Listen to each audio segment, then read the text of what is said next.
Shelter यानी आश्रय। ये आश्रय है क्या? आश्रय वह स्थान है जहाँ पर कोई मनुष्य, कोई पशु बहुत आराम से, बहुत सुरक्षित तरीक़ों से रह सकता है। वो अपनी आम गतिविधियों को बहुत आसानी से अंजाम दे सकता है, किसी भी प्रकार के खतरे से सुरक्षा प्रदान करता है। आश्रय होते कितने प्रकार के हैं? ये 2 प्रकार के होते हैं, स्थायी और अस्थायी यानी टेम्परेरी और परमानेंट। स्थायी आश्रय क्या होता है? स्थायी यानी जो परमानेंट हो, जहाँ पर कोई भी जानवर, कोई भी मनुष्य बहुत अधिक समय तक रहा हो, जैसे घर, गुफाएं, जो पक्षियों के घोंसले हैं आदि, इस तरह की बहुत सारी चीज़ें। अस्थायी आश्रय जहाँ पर केवल थोड़े समय के लिए ही हम लोग रह सकते हो, ठीक है, जैसे हाउस बोट हो गए, या जो प्रवासी पक्षियाँ होती जो माइग्रेट करती हैं, घोंसला हो गया, टेंट हो गया, कारवां हो गया, ये सारी चीज़ें, ठीक है। अब हम लोग उनके आश्रय देखते हैं जो मोस्ट इम्पॉर्टेंट है और ये आते ही आते हैं। तो पशु और उनका आश्रय देख लेते हैं। जो लैंड और फॉरेस्ट में रहते हैं वो क्या है? गाय, कुत्ता, गधा, घोड़ा, शेर, हाथी, गेंडा, मोर। जो बिल में रहते हैं चूहा, सांप, चींटी, खरगोश, केचुए और बिच्छू। जो पेड़ पर रहते हैं बंदर, पक्षी, वानर और जो अन्य पक्षियाँ होते हैं वो। जमीन और पानी दोनों में पाए जाने वाले सांप, मगरमच्छ आदि। अब हम लोग बर्ड्स और उनके आश्रय देख लेते हैं। सबसे पहले है इंडियन रॉबिन, जो मोस्ट इम्पॉर्टेंट है, मतलब समझो आना ही आना है, ठीक है। इसकी खास चीज़ क्या है?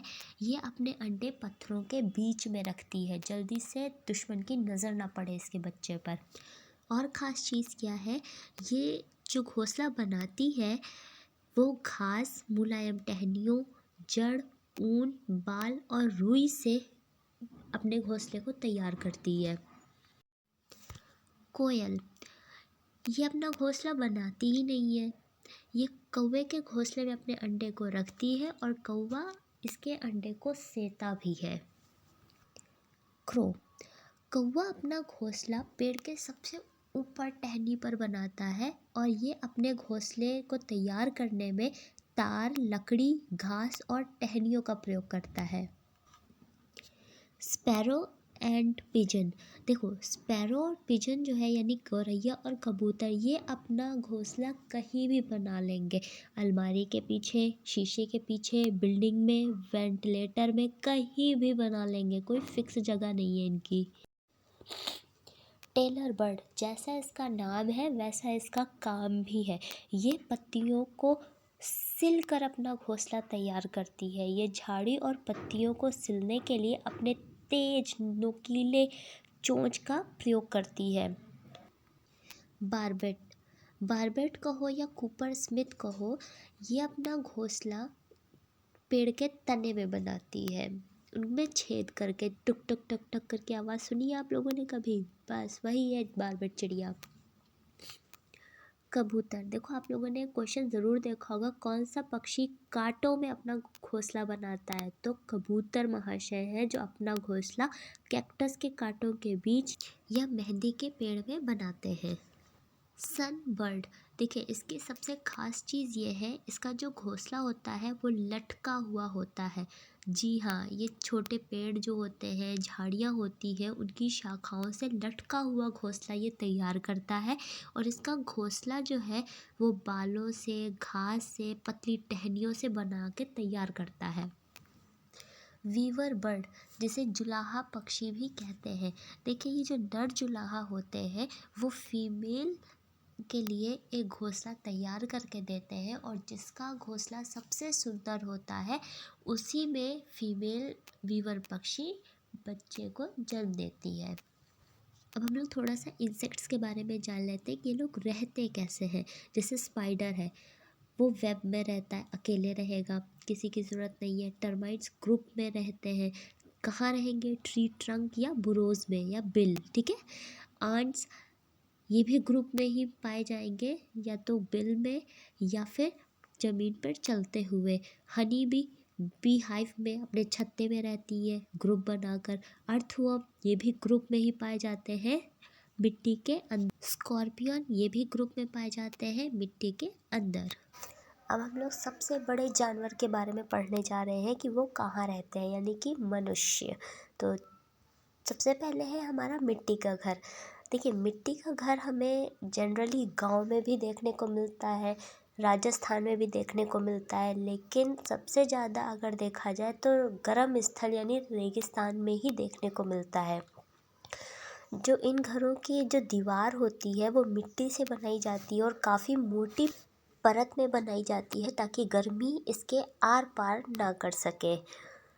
इसके ऊपर जो छपरा होता है उस पर ये लोग कुछ खाने वाली जड़ें या झाड़ियाँ ऊपर से बिछा दी जाती हैं। छत को कीड़ों से बचाने के लिए ऊपर बबूल की लकड़ी या कीकर भी बोलते हैं, उसका प्रयोग करते हैं। मिट्टी टूट के भुरभुरी ना हो जाए, गिर ना जाए या कीड़े ना पड़ जाए, इसके लिए वो लोग गोबर से लीपते हैं। सेकंड है लकड़ी और बांस से बना घर। आप लोगों ने सीटेट का एग्ज़ाम जब दिया होगा या देने वाले होंगे, आप लोगों ने बुक में पढ़ा होगा कि लकड़ी और बांस के घर कहाँ पाए जाते हैं। असम में पाए जाते हैं। ये 10 से 12 फीट ऊपर बनाए जाते हैं जिससे वह बाढ़ से अप्रभावित रहे। हमारा नेक्स्ट नंबर का शेल्टर है पत्थर से बना हुआ घर। आप सभी जानते हो पत्थर से बना हुआ घर हमें लद्दाख, ठंडे रेगिस्तान और अन्य पहाड़ी रेगिस्तानों में देखने को मिलते हैं।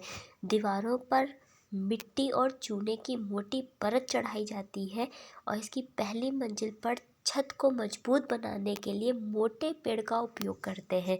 घरों में लकड़ी के फर्श, लकड़ी की छत ही पाई जाएगी। यहाँ पे सीमेंट मोरंग का यूज़ नहीं होता है, लकड़ी का ही सारा कार्य होता है यहाँ पे।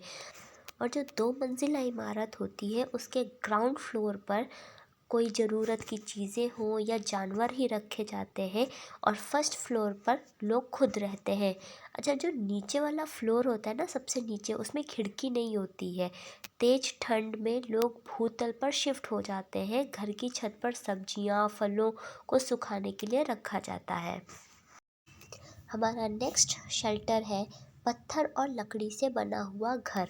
ये घर पहाड़ी इलाकों में ही पाए जाते हैं जहाँ पे बहुत अच्छी मात्रा में हिमपात या बारिश होती हो। देखिए, इन घरों की जो छतें होती हैं वो किनारों में ढालू टाइप की होती हैं ताकि जैसे कभी बहुत तेज़ बारिश हो या बहुत तेज़ बर्फ़ हो तो जो छत पे जम जाता है वो आसानी से नीचे सरक के गिर जाए। ये घर पत्थर और ईंटों और लकड़ियों से बने होते हैं। ये घर आपको श्रीनगर, मनाली, कश्मीर घाटी के अन्य क्षेत्रों में देखने को मिल सकते हैं। श्रीनगर में जो घरों की छतें होती हैं वो भी लकड़ी की ही बनी होती हैं और चाहे दरवाजे हो, चाहे खिड़कियां हो, चाहे छत हो, चाहे जो भी हो, वहाँ पे लकड़ियों का ही सामान रहता है और इतनी खूबसूरत नक्काशी बनी होती है जिसे हम लोग मेहराब कहते हैं। हमारा नेक्स्ट शेल्टर है हाउस बोट। हाउस बोट लकड़ी से बनी होती है और पानी में मौजूद होती है। ये घर 80 फीट लंबे, 8 से 9 फीट चौड़े होते हैं। इन हाउस बोट में लकड़ी की सुंदर नक्काशी होती है। इन नक्काशी को ख़त्म बंद के नाम से जाना जाता है। ये हाउस बोट कश्मीर और केरल में पाई जाती है। हमारा नेक्स्ट शेल्टर है डोंगा। डोंगा जो है वो एक तरीके की नाव होती है। उस नाव के ऊपर घर बना हुआ होता है जिसमें अलग अलग कई कमरे होते हैं। डोंगा आपको डल झील में देखने को मिलता है। हमारा नेक्स्ट है इग्लू। इग्लू एक ठंडे प्रदेश में पाया जाता है। ये घर बर्फ़ का बना हुआ होता है। इग्लू का आकार अंडाकार होता है और इग्लू का प्रवेश द्वार बहुत छोटा होता है। हमारा लास्ट है टेंट हाउस। आप सभी जानते हो टेंट हाउस एक अस्थायी आश्रय है। ये प्लास्टिक और कपड़ों से बनाया जाता है। पर्वतारोही ऐसे घरों का इस्तेमाल करते हैं और ये 2 परत वाले प्लास्टिक का इस्तेमाल करके बनाते हैं। लद्दाख की चंपा जनजाति बड़े शंकु के आकार का तंबू बनाने के लिए याक के बालों का यूज़ करते हैं। वे अपने तंबू को रेबो कहते हैं। तो गाइस, यहाँ पे हम लोगों का पहला टॉपिक समाप्त होता है। आगे के वीडियो में आप लोगों को ईवीएस के और टॉपिक्स देखने को मिलते हैं। तब तक के लिए बाय बाय। अगर मेरे चैनल पे आप लोगों को थोड़ी नॉलेज मिली हो तो प्लीज़ सब्सक्राइब करो, शेयर करो, कमेंट करो। Bye bye.